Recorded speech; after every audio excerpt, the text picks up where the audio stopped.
দাঁড়াও দাঁড়াও, ভিডিওটা দেখে যাও বন্ধুরা। আজকে আমরা জানবো আয়াতুল্লাহ আলী খামেনি সম্পর্কে। উনি ইরানের সর্বোচ্চ নেতা এবং ইসলামিক রিপাবলিকের সবচেয়ে গুরুত্বপূর্ণ ব্যক্তি। ছোটবেলায় ধর্ম নিয়ে পড়াশোনা শুরু করেছিলেন। কোরআন, হাদিস, ফিকহ আর ইসলামী আইন নিয়ে অনেক পড়াশোনা করেছেন।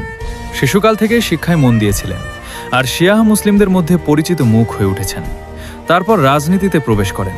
1979 সালের ইসলামী বিপ্লবের পর সক্রিয়ভাবে দেশের কাজে যুক্ত হন। তিনি ইরানের প্রেসিডেন্টও ছিলেন কিছু সময়, 1981 থেকে 1989। তারপর সর্বোচ্চ নেতা হিসেবে দায়িত্ব নেন। দেশ ও ধর্মীয় নীতি নির্ধারণে গুরুত্বপূর্ণ ভূমিকা রাখেন। এই ইন্ট্রো তো দেওয়া হলো না।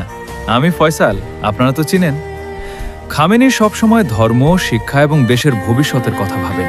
তার বক্তব্য, লেখা আর কাজ অনেক মানুষের জন্য শিক্ষণীয়। চলুন আমরা তার জীবন থেকে কিছু শিক্ষা নিই আর সবার জন্য শান্তি ও মঙ্গল কামনা করি। আল্লাহ আমাদের সবাইকে হেদায়েত দান করুন, আমিন।